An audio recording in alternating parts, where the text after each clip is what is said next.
Hace 9 años se murió Gabriel García Márquez, el colombiano más ilustre, el colombiano más famoso en el mundo, el ganador del Premio Nobel de Literatura, el autor de algunas de las obras literarias que más han conmovido al mundo entero.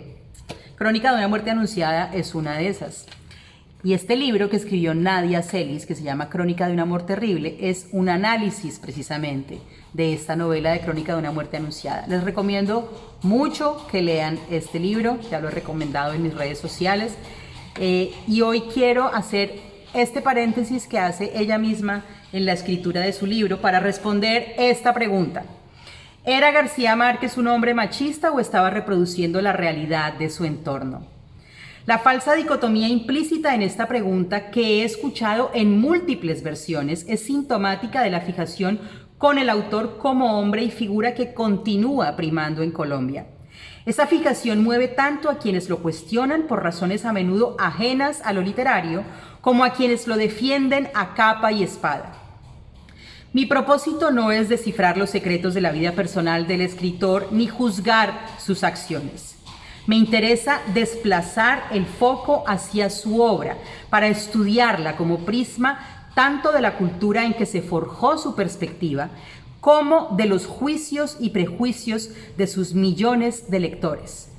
Lo intrigante para mí de las apasionadas reacciones a García Márquez y a sus libros es cómo y por qué generan aún devociones tan profundas como para que sus seguidores se sientan abocados a atacarlo o a defenderlo, a expensas incluso de la crítica social explícita en sus libros. Sin duda se debe a la genialidad inapelable de uno de los más grandes contadores de historias en nuestra lengua y al respeto que se ganó con justicia en el camino a convertirse en un portento global. Se debe también al efecto que sigue ejerciendo la realidad inmortalizada por su palabra, a esa fascinación resumida en el término realismo mágico con el que se asocia mundialmente a García Márquez. No quiero extenderme en cuán problemático es ese término, pero diré dos cosas. Lo primero es insistir en que su efecto seductor proviene tanto del medio retratado como de la palabra, es decir, de las realidades absurdas y los persistentes vestigios míticos y premodernos de un contexto sociocultural específico, aunque con ecos globales indiscerniblemente fundidos con el virtuosismo estético de un mago del verbo. Lo segundo es advertir sobre las consecuencias de la confusión de lo real que resulta la sugestión de lo mágico. La más preocupante de las consecuencias observadas entre mis compatriotas es que sus lectores se sientan tan encantadoramente retratados en el cuadro del escritor que no puedan ver la advertencia que hace contra nuestras taras culturales.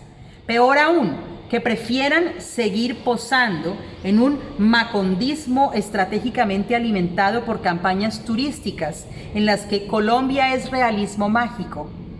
Para los extranjeros, entre ellos mis estudiantes, lo más común es, en cambio, que se tomen lo escrito como fabuloso o idiosincrático, sin entender la carga de dolor implícita en la historia narrada por el autor, ni las resonancias globales de sus pintorescos cuadros de la cultura hispanoamericana.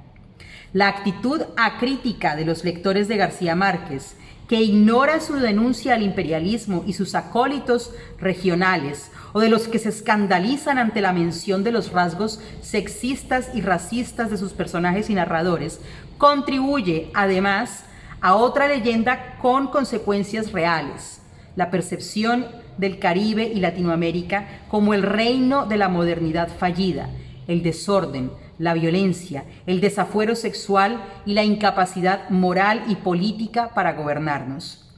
Más allá del mito asociado a la escritura de García Márquez y del tejido en torno a su nombre, el mundo registrado en su obra tiene aún mucho que enseñarnos sobre nuestra tolerancia a los abusos del poder y su violencia, tanto en sus expresiones públicas como en sus resortes íntimos. Como sigo contestando a quienes insisten en protegerlo de lecturas a contrapelo, leerlo con rigor es el mejor homenaje que le podemos hacer al escritor. Fin del paréntesis.